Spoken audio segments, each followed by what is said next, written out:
এই যে খাবার চলে এসেছে। অনেকক্ষণ অপেক্ষা করিয়েছি আপনাদের, আর অপেক্ষা করতে হবে না। না না, সে ঠিক আছে। নতুন বৌমার হাতে রান্না খাওয়ার জন্য একটু অপেক্ষা করতেই পারি। এবার খেয়ে নিন, অনেক অপেক্ষা করেছেন। সবার জন্য পনিরের তরকারি তৈরি করেছি। কে বলুন তো কেমন হয়েছে? কি পনিরের তরকারি? আমি পনিরের তরকারি খাই না, আমার জন্য মাছ নিয়ে এসো। মা, মাছ তো করিনি। আমি তো ভাবলাম আজকে পনিরের তরকারি করে দেব, সবাই ভালোভাবে খাবে। তুমি কি জানো না আমি মাছ ছাড়া ভাত খেতে পারি না, আর এসব নিরামিষ আমার সহ্য হয় না। মা, একটা দিন খেয়ে নিন না, আমি রাতে করে দেব। আর এই খাবারের খারাপ কোথায়? নিরামিষ খাওয়া তো স্বাস্থ্যের পক্ষে ভালো। এই একদম আমাকে জ্ঞান দিতে আসবে না। নিজে মাছ রান্না করনি, এবার আমাকে উল্টোপাল্টা বোঝাচ্ছ না। আহা গিন্নি, একদিন খেয়ে নাও না। খাবার সময় কেন ঝামেলা করছো বলো তো? তুমি একদম চুপ করে থাকো। বাড়িতে নতুন এসেছে বলে কি যা ইচ্ছে তাই করবে নাকি? একবার তো জিজ্ঞেস করার প্রয়োজনও মনে করে না। কি রান্না করব? আমি তো জিজ্ঞেস করতে গিয়েছিলাম, দেখলাম আপনি ঘুমাচ্ছেন, তাই আর ডাকিনি। একদম অজুহাত দেবে না আমায়। বাড়িতে এসেছে কদিন হলো, তার মধ্যেই মুখে বুলি ফুটে গেছে। এই খাবার আমি খাবো না, চললাম আমি। কেমন মেয়েকে বউ করে এনেছি জানি না বাবা, নিরামিষ খাওয়াচ্ছে।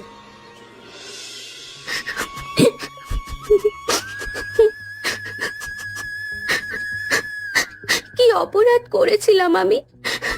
মা আমাকে এমন ভাবে কথা শোনালো। আমি মানছি আমার ভুল হয়ে গেছে, তা আমাকেও তো মানিয়ে নেওয়ার জন্য সময় দিতে হবে। মালতী, তুমি কান্নাকাটি করছো কেন? কাঁদে না। আচ্ছা, আমার দিকে দেখো। কি দেখবো বলতে পারো? তোমার মা আমাকে এমন করে কথা শোনালো, আমি তো সবাইকে নিজের করে নিতেই চাইছি। আমি মায়ের পছন্দের মেয়েকে বিয়ে তো করিনি, তাই হয়তো তোমার উপর রেগে আছে। তবে আমি জানি আমার বউ ঠিক সময় সবার মন জয় করে নেবে। আর যদি না পারি, তখন সারা জীবন আমাকে এইভাবে ঝামেলার মধ্যে বেঁচে থাকতে হবে, তাই তো? আমি জানি গো তুমি পারবে। এখন চোখের জল মোছো, কিছু তো খেয়েও এলে না। আমি তোমার জন্য খাবার নিয়ে এসেছি, খেয়ে নাও। তুমি আবার আমার জন্য খাবার আনতে কেন গেলে? তোমার মা দেখলে আবার কথা শোনাবে। আমি বলছি তো কিচ্ছু হবে না, কেন এত ভয় পাচ্ছ? আমি আছি তো, নাও নাও, খেয়ে নাও। আমার খেতে একদম ভালো লাগছে না, তুমি রেখে দাও, আমি খাবো না গো। আচ্ছা, তোমার রাগ অভিমান তো আমার মায়ের উপর, খাবারের উপর রাগ করতে নেই, বুঝলে গিন্নি? আমি খাইয়ে দিচ্ছি, খেয়ে নাও। সবাই যদি তোমার মতো আমায় ভালোবাসে, তাহলে আমিও তো সবাইকে ভালো রাখবো। তুমি তো জানো, কেউ আমায় কিছু বললে আমার খুব কষ্ট হয়। এই প্রথম তো, একটু মানিয়ে নাও, দেখবে সব ঠিক হয়ে যাবে। এখানে বসিয়ে দে। অনেক উপকার করলি রে বাবা। আরে তুমি আমার ঠাকুরদার মতো, আর আমি আমার ঠাকুরদাকে সাহায্য করব না? অনেকটা সাহায্য করলি রে, আর একটা কাজ করে দিবি রে, তাহলে খুব উপকার হয়। হ্যাঁ গো, বলো না, আমি সব করে দেব। তুমি নির্দ্বিধায় আমাকে বলতে পারো। পাশের গ্রামে আমার মেয়ের বিয়ে হয়েছে, তুই বাড়িটা জানিস তো? আমার মেয়েকে কি একবার খবর দিয়ে দিবি রে? আচ্ছা, কোন বাড়িটা বলো তো? বিয়ের সময় গিয়েছিলাম, তবে এখন আর তো মনে নেই। গ্রামের একেবারে মাঝখানে সব থেকে বড় বাড়িটা হচ্ছে আমার মেয়ের শ্বশুর বাড়ি। তুই গিয়ে একবার বল, তোর বাবার খুব শরীর খারাপ, তোকে ডাকছে। আচ্ছা, সে না হয় যাব, তবে তোমাকে এভাবে ছেড়ে রেখে কিভাবে যাই বলো তো? আরে আমায় নিয়ে চিন্তা করিস না, আমি একদম ঠিক আছি। তুই যা না রে, গিয়ে একবার বল, মেয়েটা কাছে থাকলে শান্তিতে মরতেও পারবো। একদম উল্টোপাল্টা কথা বলবে না, তোমার কিছু হবে না। আমি যাওয়ার পথে কবিরাজকে খবর দিয়ে দিচ্ছি। এখন চলো, তোমাকে ঘরে শুয়ে দিই। আরে আমি যেতে পারবো রে। তখন বাজারে হঠাৎই মাথাটা ঘুরে গেল, কিছু বুঝতেই পারিনি। এখন ঠিক আছে। না না, আমি তোমার কোনো কথা শুনবো না। দাও, তোমার হাতটা আমায় দাও। চলো, আস্তে আস্তে উঠে ভিতরে চলো। কি ব্যাপার, আজকে তোমার এই সময় চা খেতে ইচ্ছে করলো? এই নাও ধরো। আরে বাবা, ইচ্ছে করেছে বলেই তো বললাম। এবার তোমার যদি বানিয়ে দেওয়ার সময় না থাকতো তাহলে আমাকে বলতে পারতে। থাক, আর তোমায় কিছু বলতে হবে না, খেয়ে নাও। ওদিকে আমার অনেক কাজ পড়ে আছে। দাঁড়াও গিন্নি, তোমার সাথে আমার কিছু কথা আছে। আচ্ছা, তুমি মেয়েটার সাথে খারাপ ব্যবহার করছো কেন? যবে থেকে ও বাড়িতে এসেছে আমি তোমাকে লক্ষ্য করছি। তুমি তো দেখলে দুপুরে আমাকে নিরামিষ খেতে দিচ্ছিল। জানো তো আমি মাছ ছাড়া খেতে পারি না। একদিন খেয়ে দেখে নিলে কি এমন হয়ে যেত? হ্যাঁ, ও তো আমাদের বাড়ির নতুন বউ, মানিয়ে নিতে তো একটু সময় লাগবে। ওকে আমি এই বাড়ির বউ বলে মানি না। ওই গরিব বাড়ির মেয়েকে আমি বউ হিসেবে চাইও নি। এটাই তো ভুল করেছো গিন্নি। টাকা পয়সা না দেখে মানুষের মন দেখতে শেখো, বুঝলে? মন দিয়ে সব হয় না, টাকা পয়সা থাকতে হয়। গরিব বাড়ি থেকে এসেছে তো, এবার দেখো না আমার ছেলে সব টাকা ধ্বংস করবে। আচ্ছা, তোমার কি একবারও মনে হয় না টাকা পয়সাটা সব নয়? এসব ভাবনা চিন্তা বাদ দিয়ে একদিন সবার সাথে বসে জমিয়ে গল্প করি। না, আমার মনে হয় না হয়েছে। যেটা শুনতে চাইছিলে আমি বলে দিয়েছি। এবার চুপচাপ চাটা খেয়ে নাও, কদিন পর দেখবে ওটাও আর জুটবে না। তুমি না করে দিলে আমি খাবো কিভাবে? সেই দোকানে গিয়ে খেতে হবে। তোমাকে এত কিছু বলেও তো লাভ নেই, তুমি বুঝবে না এসব।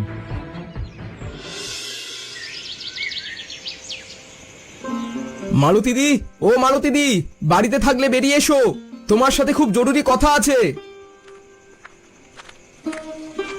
আরে রোহিত, তুই আয় আয়, ভেতরে আয়। আরে সেসব কথা ছাড়ো এখন, যেটা বলতে এসেছি সেটা শোনো। তোমার বাবার খুব শরীর খারাপ, তোমার বাবা আমাকে খবরটা দিতে পাঠালো। সে কি? বাবার কি হয়েছে? বাবা ঠিক আছে তো? দিদি, তুমি অত উত্তেজিত হয়েও না। ঠাকুরদা এখন ঠিকই আছে, বাজারে অজ্ঞান হয়ে গিয়েছিল। এ তো খুব ভালো লক্ষণ নয়। কবিরাজকে দেখিয়েছিস? আমি আসার পথে কবিরাজকে খবর দিয়ে দিয়েছি, আশা করছি কবিরাজ মশাই যাবেন। ভালোই করেছিস, তুই আমাকে খবর দিয়েছিস। কাল সকালেই আমি বেরিয়ে পড়বো। তুই আয়, ভেতরে আয়। সন্ধ্যা হয়ে গেছে তো, আজকে থেকে যাবি। আরে না না, আমি এক্ষুনি চলে যাব। শুধুমাত্র খবরটা দিতে এলাম। ওদিকে ঠাকুরদাকে দেখতে হবে তো। তুমি তো কালকে যাবে বলছো, আজকে আমি গিয়ে একটু দেখাশোনা করি। ভাই, তুই খুব ভালো রে। আমি যাবো না বলে তুই নিচে গিয়ে আমার বাবার খেয়াল রাখবি। উপরওয়ালা তোর খুব ভালো করবে রে। দিদি, তুমি কান্নাকাটি করো না, এটা তো আমার কর্তব্য। সেই ছোটবেলা থেকে তোমাদের বাড়িতে কত গেছি বলো তো। খুব ভালো রে, দেখিস এক সময় তোর খুব ভালো হবে। তুই বাবাকে গিয়ে বল আমি কালকে একেবারে ভোরেই বেরিয়ে পড়বো, আর কবিরাজ মশাইরা ওষুধ দেবেন, একটু ঠিকঠাক ভাবে দিয়ে দিস। তুমি একদম চিন্তা করবে না, আমি আছি তো। রোহিত যেখানে, চিন্তা নেই সেখানে। চিন্তা তো হয় রে, আমার বাবাটা একা, হঠাৎ কিছু শরীর খারাপ হলে খবরটাও পাবো না। তবু তুই এসে আজকে খবরটা দিলি, আমি একটু আশ্বস্ত হলাম। আয় না রে, আয় ভেতরে আয়, কিছু তো খেয়ে যা। না গো দিদি, আজকে আর কিছু খাবো না, পরে কোনো একদিন এসে জমিয়ে খেয়ে যাব। এখন আমি আসি তাহলে। সাবধানে যাস, সন্ধ্যা হয়ে গেছে যে। কে এসেছিল গো বাইরে? রোহিত এসেছিল, আমাদের পাশের বাড়িতেই থাকে। সে কি, শ্বশুর মশাই শরীর খারাপ? তাহলে তুমি কালকে সকালবেলা বেরিয়ে পড়ো। হ্যাঁ গো, সে তো যাবো, তবে তুমি আমায় কিছু টাকা দেবে? বাবার জন্য তাহলে ফলমূল কিনে নিয়ে যেতাম। তারপর কবিরাজ মশাইকে তো টাকা দিতে হবে। তুমি তো জানো আমার বাবা আর কাজ করতে পারে না। আরে এত কাকুতি মিনতি করবার কি আছে? আমি তোমার স্বামী, আমি দেব না তো কে দেবে বলো তো? তুমি দাঁড়াও, আমি দিচ্ছি। একটা টাকাও দিবি না। আমাদের টাকা হাতিয়ে নেওয়ার জন্যই তুই মেয়েটা এসেছে। খবরদার একটা টাকাও দিবি না। মা, আমি শুধু শুধু টাকা চাইছি না। আমার বাবার খুব শরীর খারাপ, আমার টাকাটা খুব প্রয়োজন। না না না না, ওসব শুকনো কথায় আমার মন গলবে না। এতদিন যখন শরীর খারাপ হতো তখন কিভাবে চিকিৎসা হতো, আর এখন বড়লোক বাড়িতে বিয়ে হয়েছে বলে টাকা চাইতে হবে? মা, তুমি একটু চুপ করবে? কোথায় কি বলতে হয় তুমি একদম জানো না, তাই না? ও, এবার তুইও আমার মুখের ওপর কথা বলবি? এই ব্যবসাটা তোর বাবা আর তোর নয়, বুঝতে পেরেছিস? তাই আমি যা বলবো তোকে শুনতে হবে। কেন গো, আমি কি তোমার কথা শুনি না? তোমার তো সব কথাই শুনি, তবে আজকে আমি শুনতে পারবো না। তুমি উল্টোপাল্টা কথা বলছো। খবরদার একটা টাকাও দিবি না, না হলে কিন্তু তুই আমার মরা মুখ দেখবি। এই তুমি একদম চুপ করো তো, সবকিছুতে একই কথা। ওদিকে একটা মানুষের শরীর খারাপ হয়েছে আর তুমি এখানে এমন করছো। মাঝে মাঝে মনে হয় তোমার মধ্যে কি কোনো মনুষ্যত্ব বোধ নেই? ওগো, মাকে অমন করে বলো না, মার তো খারাপ লাগবে। মাথা ঠান্ডা করো। দেখো, তোমার বৌমাকে দেখে একটু শেখো। তুমি ওকে নিয়ে এত কথা বললে তবুও তোমার খারাপ লাগার বিষয়টা বোঝে। তুমি চিন্তা করো না গো, আমি তোমাকে টাকা দেব।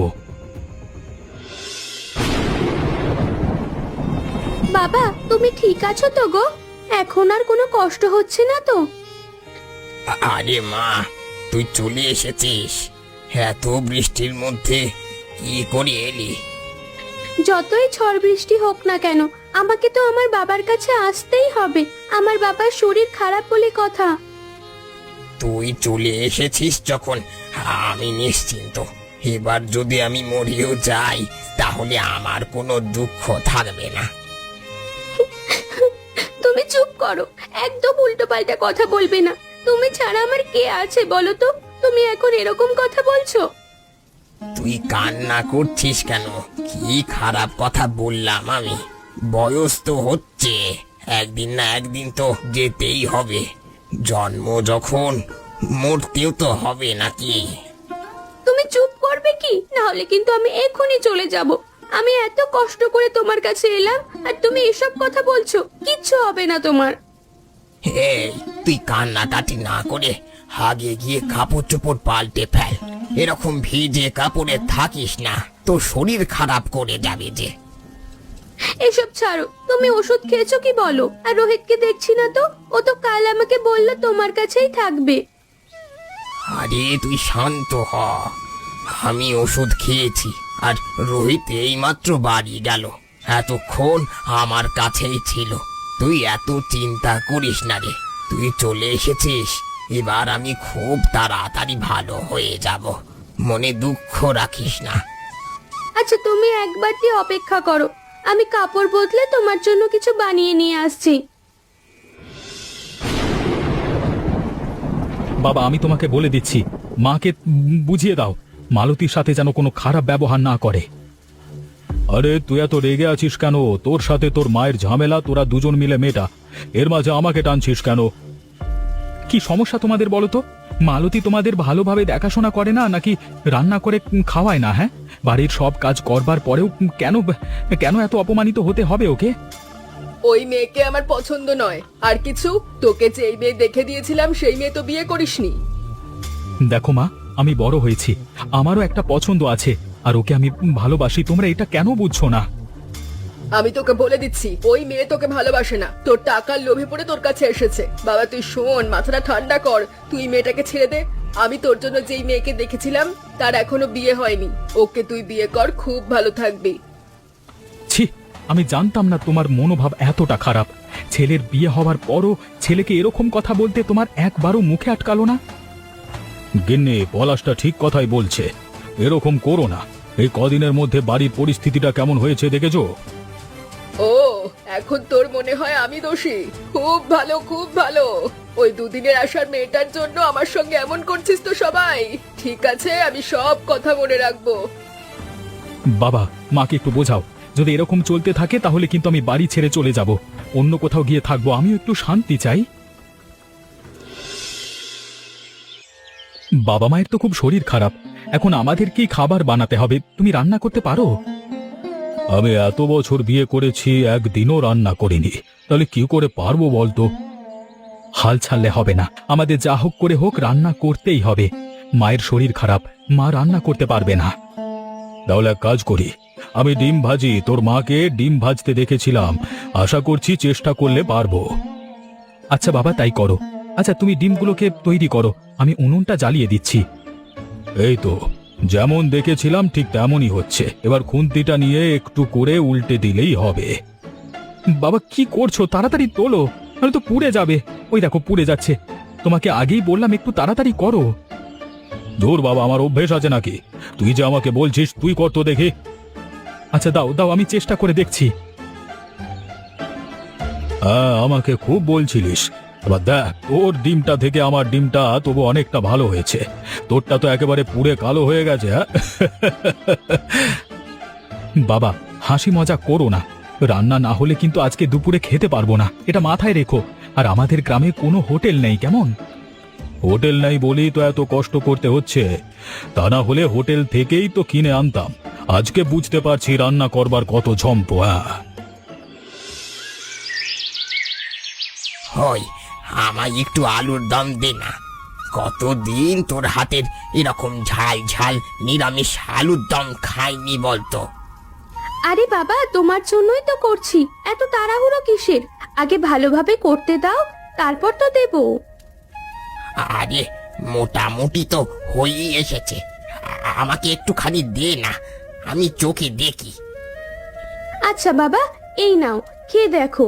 আমার মাথাটা তুমি খারাপ করে দেবে বাবা। এতদিন থাকার পর তুই চলে যাবি, আমারও তো ইচ্ছে করে আমার মেয়েটার সাথে একটু ভালো সময় কাটাই। বাবা, একদম মন খারাপ করবে না, তোমার কাছে তো আমি আসবো, আর তোমার যখনই মন খারাপ করবে তুমি আমার কাছে চলে যেও। ওইভাবে হয় না রে, ওটা তোর শ্বশুর বাড়ি, যখন তখন আমি গেলে অনেক অসুবিধা হবে। আমি বলছি তো যাবে, ওরা ওই রকম নয়, তোমার জামাই খুব ভালো। বলছি এতটা আলুর দম করেছিস তো, একটু নিয়ে যা না, তোর শ্বশুর বাড়ির সবাইকে খাওয়াবি, খুব পছন্দ করবে রে। বাবাই সুস্থ হয়েছে, এত হাসি খুশি আছে, বাবাকে বুঝতে দিলে হবে না ওই বাড়ির পরিস্থিতি কেমন। আরে কি হলো, নিজের মনে কি সব বিড়বিড় করছিস বলতো? আরে না না, কিছু না, তুমি যখন বলছো তাহলে আমি নিয়ে যাই। আচ্ছা, তুমি তো খেলে কেমন বললে না কেমন হয়েছে? তোর হাতের রান্না আবার কখনো খারাপ হতে পারে? খুব সুন্দর হয়েছে রে, মন প্রাণ জুড়িয়ে গেল এই আলুর দম খেয়ে। আবার খাবার কই? কি রান্না করেছো আজকে? আসলে রান্না করতে গেছিলাম, কিন্তু কোনো রান্না করতে পারিনি। রান্না করতে পারোনি মানে? তোমার বউয়ের শরীর খারাপ বলে কি একটু রান্না করেও দিতে পারবে না? আরে না, সেটা নয়, আমরা চেষ্টা করেছিলাম গো, আজকে ডিমের তরকারি করব ভেবেছিলাম, ডিম ভাজতে গিয়ে সবকিছু পুড়ে গেছে। আমি বাইরে থেকে দেখছি, যদি মিষ্টি পাই তাহলে এনে দেব। আজকে মিষ্টি খেয়ে পেট ভরাতে হবে। তুমি জানো না আমার মিষ্টি খাওয়া যাবে না? শুধু আমার কেন, তোমারও তো খাওয়া যাবে না। এই রে, আমি তো একেবারে ভুলে গেছি, তাহলে এবার কি করব? খাবার মতো কিছুই তো নেই। বাইরে যে বৃষ্টি হচ্ছে, না হলে আমি যেতাম, গিয়ে কিছু ফল কিনে নিয়ে আসতাম। বাড়িতে বৌমা নেই, কি দুর্গতি হলো আমাদের। বৌমা থাকলে কিছু রান্না করে দিতে। আহা রে, আমি ভুলই করেছি, মেয়েটাকে যা নয় তাই বলেছি। এই প্রয়োজনের সময় ওই তো আমাদের পাশে দাঁড়াবে। কবে ফিরবো তো জানি না, তবে ফিরে এলে মেয়েটার কাছে ক্ষমা চেয়ে নেব, নিজের করে নেব। তোমার বৌমার কথা আর বলো না, এ বাড়িতে তার তো কোনো সম্মান নেই, তাই না থাকাই ভালো। দেখলে তো খাবারটাও জুটলো না। উফ, খিদেতে একেবারে পেটে কামড় ধরেছে। আমি সুস্থ থাকলে এই দিনটা দেখতে হতো না। কোনো কাজের নয় তোমরা। আমরা তো চেষ্টা করলাম, কিন্তু শেষ পর্যন্ত পারলাম না। কি করি বলো তো? আমি চলে এসেছি। এ কি, আপনাদের চোখ মুখ শুকনো শুকনো, কিছু হয়েছে? দুপুর থেকে খেতে পাইনি আমরা। ও বাবা, এই ব্যাপার, তাহলে ভালোই হয়েছে। আমি টিফিন করে এই নিরামিষ আলুর দম নিয়ে এসেছি, আপনাদের যদি মত থাকে তাহলে খেতে পারেন। কে খাবে কে খাবে না আমি জানি না, তবে আমি খাবো এটুকুই জানি। শুধু তুই কেন, আমিও খাবো। এত খিদে পেয়েছে, পেটের ভেতর ছুঁচোতে ডন দিচ্ছে। মা, খারাপ ভাববেন না, সারাদিন তো কিছু পেটে পড়েনি, এটা খেয়ে দেখুন মা, ভালোই লাগবে। যদি ভালো না লাগে তখন আমায় বলবেন। আচ্ছা, আমি খাবো, চলো। আমি নিজের হাতে এই নিরামিষ আলুর দম রান্না করেছি। আমার বাবার তো শরীর খারাপ ঠিক হয়ে গেল, এবার আমার মাটাকে ভালো করতে হবে। খান, ভালো করে খান, এবার বেশ ভালো খাবার করে দেব আমি। বৌমা সত্যি অসাধারণ হয়েছে গো, আমি ভাবিনি নিরামিষ রান্না এত ভালো হতে পারে। আমরা তো নিরামিষ খেয়েই অভ্যস্ত, তাই নিরামিষ রান্না খুব ভালোভাবে করতে পারি। এই নিরামিষ আলুর দমটা কোনো আমিষ আলুর দমের থেকে কম কিছু নয়। বৌমা, এদিকে এসো, ভয় পেও না, বকবো না, এদিকে এসো। হ্যাঁ মা, বলুন কি বলবেন? খাবার পছন্দ হয়নি? না খেয়ে থাকার থেকে এই খাবার খাওয়া অনেক ভালো। আমি আজকে বুঝতে পেরেছি আমি সেদিন কতটা খারাপ ব্যবহার করেছিলাম। আমাকে মাফ করে দাও মা। এটা কি করছেন আপনি? বাড়ির মানুষের কাছে মাফ চাইতে নেই। আপনি জানেন না আমি তো আপনার বাড়িরই সদস্য। না, বাড়ির সদস্য নয়, তুমি আমার মেয়ে। আজকে থেকে আমি তোমাকে মেয়ের মতোই দেখাশোনা করব। অনেক খারাপ ব্যবহার করেছি, আর নয়। টাকা থাকলেও সব সময় সবকিছু হয় না, আজ আমি বুঝলাম। মা, টাকা দিয়ে হয়তো সব কেনা যায় কিন্তু সুখ কেনা যায় না। টাকা পয়সায় সবকিছু নয়। আমাদের গ্রামের বেশিরভাগ মানুষই তো গরিব, তারা কি ভালো নেই? আমার যদি শরীর খারাপ না হতো তাহলে আমি এসব বুঝতাম না। উপরওয়ালা আছেন। এই রে, আমি তো একা একা খাচ্ছি। বসো, তুমিও বসো, আমার সাথে খাও।